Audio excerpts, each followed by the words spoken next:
Laisse-moi te dire les points principaux. À faire lors du Aïd al-Adha ou Yawm al-Nahr. Numéro 1. Faire le rousl tôt le matin. Numéro 2. Mettre du parfum sur soi. C'est une sunna. Numéro 3. Porter ses plus beaux vêtements. Numéro 4. Dire les takbirat. Numéro 5. Il est préférable de ne rien manger avant la prière du Aïd. Numéro 6. Aller prier tôt. Numéro 7. Il est recommandé que toutes les femmes, y compris les enfants, y compris les femmes indisposées, de se rendre à la prière du Aïd, même si elles n'ont pas à faire la prière.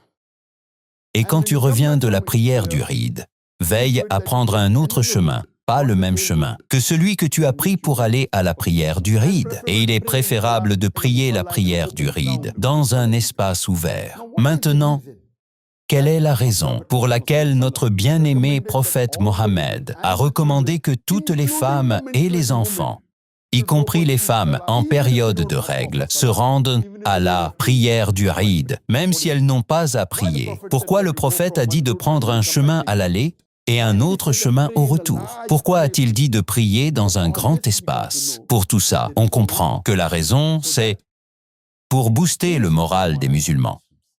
Normalement, nous, les musulmans, nous faisons la prière 5 fois par jour en congrégation à la mosquée. Une fois par semaine, lors du Jumu'ah, nous avons une plus grande congrégation. On prie dans la mosquée la prière du vendredi. La congrégation est bien plus grande que lors des 5 prières quotidiennes. Et 2 fois dans l'année, lors des 2 fêtes, le prophète a recommandé de prier dans un espace ouvert qu'on appelle Musalla.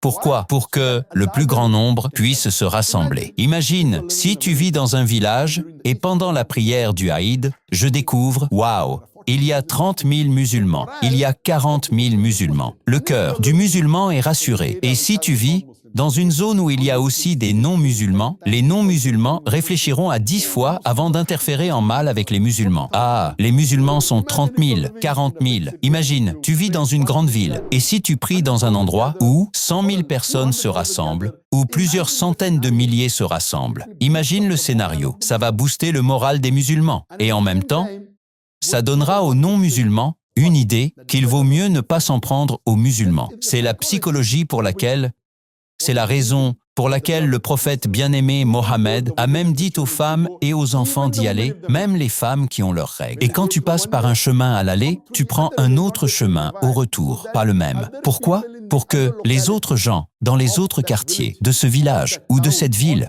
sachent, ah, les musulmans sortent en grand nombre. Si tu passes par la route A, reviens par la route B. Comme ça, les gens de la route A le savent, et les gens de la route B aussi, que les musulmans sont nombreux. Le point important suivant, quand tu reviens, si tu en as les moyens, tu sacrifies un animal. Si Allah t'en a donné les moyens. Ensuite, tu vas rendre visite à ta famille, tes amis. C'est un jour de fête.